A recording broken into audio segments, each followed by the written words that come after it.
सम्मान देने का आदेश माननीय राष्ट्रीय अध्यक्ष भाई चंद्रशेखर आजाद जी ने किया है। और सम्मानित भाइयों, आज उन्हीं के आदेश पर आप लोग यहाँ पर जिला मुख्यालय जनपद सहारनपुर में आप लोग पहुंचे हैं। मैं आग्रह करूंगा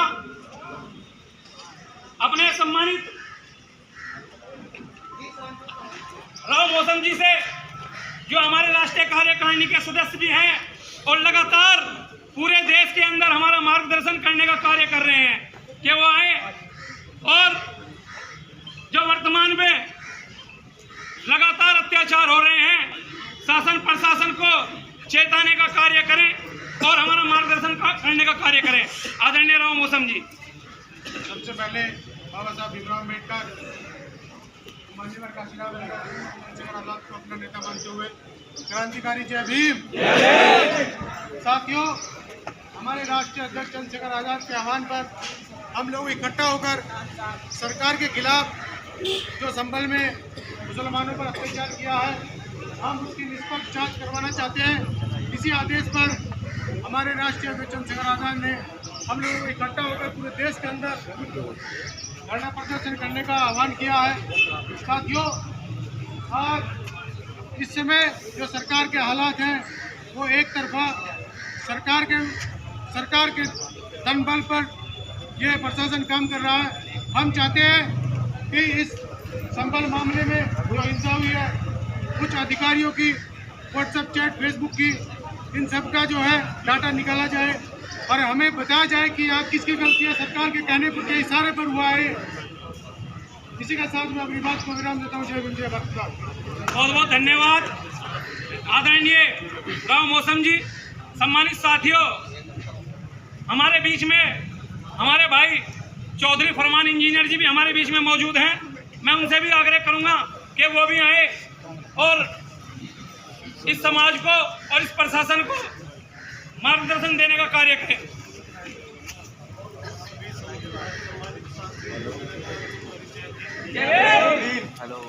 जो हालात है, हम जिला मुख्यालय तो आगे, लेकिन ये जिला मुख्यालय में बैठे जो अधिकारी है ना, यही बीजेपी सरकार के कार्यकर्ता है। अगर ये उनके कार्यकर्ता हो तो ये देश तरक्की भी करे और ये आपसी भाईचारा कभी खराब ना हो। पुलिस वाले ही सरकार के दबाव में आके का कत्ल कर रहे हैं, संभल में छेड़छाड़ कर रहे हैं, बेगुनाह आदमियों को उठा के जेल में भरने का काम कर रहे हैं। तो मेरी प्रशासन से ये अपील है कि वो निष्पक्ष जांच करे और निष्पक्ष जो दोषी है उनके खिलाफ कार्रवाई करे, लेकिन बेगुनाह को उठा के जेल में डाल दे, मुकदमे लगवा दो। जैसे अभी एक वीडियो में एक जो भाई है जिसको गोली लगी थी, वो कह रहा है कि 10 आदमियों के नाम लिए जा रहे हैं, तो वो गलत तरीके से ये जो है दबाव बनाने का काम कर रहे हैं। मैं निष्पक्ष जांच की मांग करता हूँ और सभी पुलिस अधिकारियों से मांग करता हूँ कि वो निष्पक्ष तरीके से जांच करें, बीजेपी के दबाव में आके जांच ना करें। धन्यवाद। बहुत बहुत धन्यवाद। सम्मानित साथियों, हमारे बीच में हमारे बड़े भाई अनीस जोगी जी भी हैं। मैं उनसे भी आग्रह करूंगा, नसीम जोगी जी, कि वो भी आएं और हमारा मार्गदर्शन करने का कार्य करें। आदरणीय नसीम जोगी जी। सबसे पहले तो जय भीम, जय भारत, जय संविधान, जय जवान, जय किसान। दोस्तों, सबसे पहले तो मैं आपको मुबारकबाद देना चाहता हूं कि आप अपने हक और अधिकार की और इस देश की और संविधान की जो लड़ाई लड़ रहे हैं, मैं सबको आपको धन्यवाद देता हूं, मुबारकबाद देता हूं। और आदरणीय चंद्रशेखर आजाद जी ने जो ये पूरे भारत में ये वंचितों का, शोषितों का, अपने देश को बचाने का, एक भाईचारा बचाने का जो आज कार्य 3 तारीख में पूरे भारत में जो अभियान चलाया, मैं उनका भी दिल की गहराइयों से शुक्रिया अदा करता हूँ। दोस्तों, कहना ये चाहता हूँ कि आज जो हमारे अंदर नफरतें डाल दी गई हैं, जो अत्याचार हो रहे हैं, वो निंदनीय है। मैं उनकी घोर निंदा करता हूँ, कड़े शब्दों में निंदा करता हूँ। दोस्तों, ये देश हर व्यक्ति का है, हर किसान का है, नौजवान का है और मजदूर का है और आप सबका है देश। अगर इस देश की और संविधान की हम सब मिलकर के हिफाजत नहीं करेंगे तो ये आज हमारा देश जो है दूसरों के हाथों में चला जाएगा। कल जैसे आप अंग्रेजों से लड़ते थे, वो गोरे थे, ये काले हैं, फर्क इतना था। कल लड़े थे गोरों से, आज लड़ेंगे चोरों से। तो ये अपने देश और हक अधिकार की जो आप लड़ाई लड़ रहे हैं, मैं ज़्यादा समय ना लेते हुए, अनीस भाई आप भी बहुत अच्छे क्रांतिकारी साथी हैं। जो सभी लोग आए, मैं दिल की गहराइयों से उनका शुक्रिया अदा करता हूं, धन्यवाद करता हूं, बहुत बहुत धन्यवाद आदरणीय अनीस जोगी जी। सम्मानित साथियों, हमारे बीच में लगातार जब से संगठन तैयार हुआ, पार्टी तैयार हुई, लगातार हमारा सहयोग कर रहे बड़े भाई आदरणीय मेहताब गुजर जी हमारे बीच में मौजूद है। मैं उनसे भी आग्रह करूंगा कि वो भी आए और हमारा मार्गदर्शन करने का कार्य करें। आदरणीय मेहताब गुजर जी। जय भीम, जय भीम, जय भारत। आज सहारनपुर के अंदर, वैसे तो पूरे देश के अंदर, इस देश के अंदर शोषितों की, वंचितों की, दलितों की, मुसलमानों की, महिलाओं की, किसानों की, नौजवानों की, हर एक उस वर्ग की लड़ाई लड़ने वाले बड़े भाई एडवोकेट चंद्रशेखर आजाद जी के आदेश पर पूरे देश के अंदर आजाद समाज पार्टी भीम आर्मी के लोग संभल की घटना को लेकर सभी कलेक्ट्रेट मुख्यालय पर धरना प्रदर्शन का ज्ञापन दे रहे हैं। हम ये चाहते हैं कि सरकार जो है आती और जाती रहती है, प्रशासन के लोग भी आते और जाते रहते हैं, लेकिन वो जुल्म इतना करे जितना सह सके। आज इस देश के अंदर जाति और धर्म को देखकर दलितों को, मुसलमानों को, पिछड़े वर्ग के लोगों को टारगेट किया जा रहा है, ये बहुत गलत है। हम ये चाहते हैं कि इस देश के अंदर जब यह देश आज़ाद हुआ, जितनी बड़ी कुर्बानी इस देश के अंदर मुसलमान भाइयों की है, शायद इतनी किसी की हो, लेकिन फिर भी हम इस देश के अंदर भाईचारा और प्यार चाहते हैं, अमन चाहते हैं। मुसलमानों ने इस देश को अच्छे एक्टर दिए, अच्छे साइंटिस्ट दिए, अच्छे नेता दिए, अच्छे अभिनेता दिए, अच्छे खिलाड़ी दिए। हर एक क्षेत्र में हमारा योगदान बहुत बड़ा है, लेकिन उसे ना भुलाकर सरकार को चाहिए कि वो यहाँ पर जो है मस्जिद के नीचे मंदिर न ढूंढकर रोजगार पर बात करे, शिक्षा चिकित्सा पर बात करे, आपसी भाईचारे पर बात करे। अपने जो विफल के कार्य है उस पर पर्दा गिराकर ये यहाँ पर हिंदू और मुस्लिम ना करे। हम चाहते हो भाईचारे की बात करें, अमन की बात करें। इस देश और प्रदेश के अंदर आजाद समाज पार्टी भीम आर्मी का प्रत्येक कार्यकर्ता अमन और भाईचारे के लिए अपनी जी जान लगाने की हमें उम्मीद है अपनी। धन्यवाद, शुक्रिया। बहुत धन्यवाद आदरणीय मेहताब जी। सम्मानित साथियों, हमारे बीच में हमारे लीगल सेल के राष्ट्रीय चेयरमैन आदरणीय MS आर्य जी भी मौजूद हैं। मैं उनसे भी आग्रह करूंगा जो दिल्ली से चलकर हमारे बीच में पहुंचे हैं कि वो भी आए और हमारा मार्गदर्शन करने का कार्य करें। आदरणीय MS आर्य जी। सभी साथियों को जय भीम।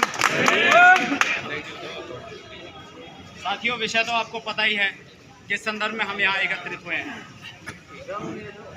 हम आज अपनी आवाज़ के माध्यम से भाई चंद्रशेखर आज़ाद एडवोकेट सांसद नगीना उत्तर प्रदेश के आह्वान पर पूरे शासन प्रशासन को ये बता देना चाहते हैं कि किसी भी प्रकार का अन्याय, किसी भी डिप्राइव्ड सेक्शन के खिलाफ किसी कीमत पर बर्दाश्त नहीं किया जाएगा।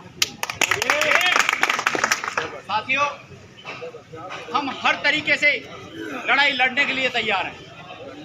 जिस तरीके से सत्ताधारी ताकतें चाहती हों उस तरीके से लड़ाई लड़ने के लिए तैयार है।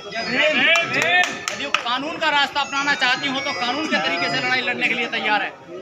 यदि जनता के सामने इस तरह की व्यवस्था पैदा करेगी तो हम रोड पर अपनी लड़ाई लड़ने के लिए तैयार हैं।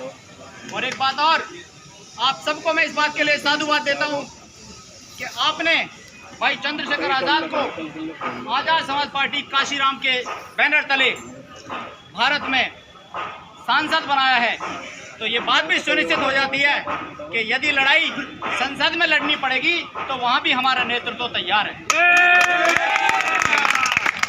जहांगीर साथियों, 24 तारीख को जो ये घटना हुई बड़ी निंदनीय घटना है। ये किसने की, क्यों की, इसका कारण क्या है, इस सारी पहलुओं की जांच के लिए हम ये आह्वान करते हैं शासन प्रशासन से कि सही तरीके से न्यायिक समिति गठित करके उसकी न्यायिक समीक्षा की जाए और जो दोषी हैं उनको विधिवत रूप से दंडित किया जाए। साथियों, उसके साथ साथ हम ये भी मांग करते हैं कि जो न्यायिक व्यवस्था के आधार पर जिस तरह का दुर्व्यवहार किया जा रहा है वो दुर्व्यवहार भी समाप्त किया जाए और भारत में यहाँ पर प्रवृत्त, यहाँ पर एनफोर्स सभी कानूनों को सही तरीके से लागू किया जाए। ये किसी भी कीमत पर बर्दाश्त नहीं किया जाएगा कि कानून जो कहता है उससे अलग यदि कानूनविद लोग या कानून की रक्षा करने वाले लोग अपनी मानसिकता से यदि कोई भी निर्णय गलत करेंगे तो हम उसके खिलाफ पूरे जोर से आवाज उठाने के लिए हम ये बिल्कुल बर्दाश्त नहीं करेंगे कि अगर कानूनी व्यवस्था में बैठे हुए लोग अपनी मानसिकता के कारण यदि हमारे कानून को किसी भी प्रकार की क्षति पहुंचाने की कोशिश करेंगे तो हम उसको भी कतई बर्दाश्त नहीं करेंगे। हम समय समय पर देख रहे हैं कि चाहे तो वो SC/ST कानून हो या फिर प्लेसेस ऑफ वर्शिप एक्ट 1991 जिसको तोड़ने मरोड़ने का काम भारत की जुडिशरी कर रही है। कि हम आज आपके माध्यम से सबके माध्यम से बता देना चाहते हैं कि जो कानून इन्फोर्स्ड हैं, एक्टिव हैं, उनको पूरे तरीके से सही मंशा के साथ लागू किया जाए। उसी आधार पर आज हम सब यहाँ DM साहब को ज्ञापन देने के लिए उपस्थित हुए हैं और विधिवत रूप से शांतिपूर्ण तरीके से हम अभी DM साहब को ज्ञापन देंगे कि जो संभल की घटना हुई है 24 तारीख को, उस संभल की घटना के विषय में ये ज्ञापन हमारा आपके माध्यम से महामहिम राष्ट्रपति तक पहुंचाया जाए, जिसके द्वारा ये सुनिश्चित किया जाए कि लॉ एंड ऑर्डर इस देश में सही तरीके से काम करे, यहाँ का सिस्टम, यहाँ की संवैधानिक व्यवस्था सही तरीके से कार्य करे। आज हम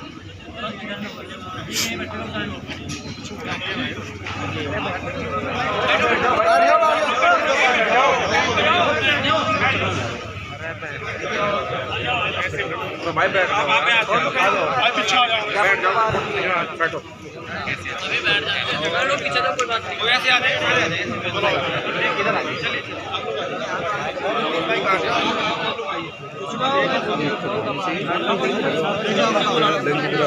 फोटो ले लिया क्या? थोड़ा पीछे हो जाओ, फोटो आ जाएगी।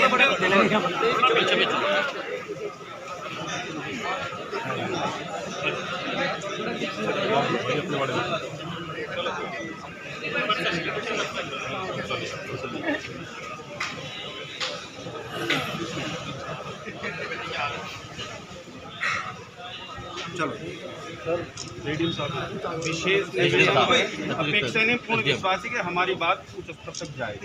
इस देश के अंदर जिस प्रकार की व्यवस्था मानव एक समान के साथ रहना चाहते, लेकिन जिस प्रकार की स्थितियाँ उत्पन्न हो रही है उसको शांत करने के आज ज्ञापन देगा। आपसे विशेष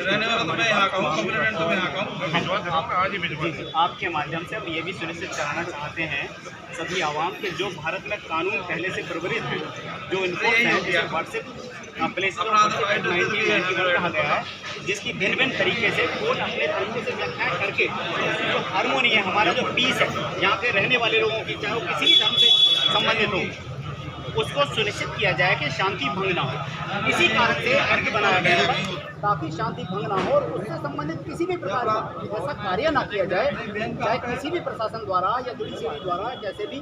ये हम आपके माध्यम से आदरणीय राष्ट्रपति महामहिम राष्ट्रपति जी को ये बता देना चाहते हैं कि ये व्यवस्था सुनिश्चित करना बहुत जरूरी है। अदरवाइज इस देश का जो हार्मोनी है, जो संस्कृति है, जो कॉन्स्टिट्यूशन हमें धरोहर में देता है, वो डिस्टर्ब हो सकता है, संभावनाएं ऐसी हो सकती। उसे रोकने के लिए आपसे निवेदन है कि आप हमारे ज्ञापन को विधिवत तरीके से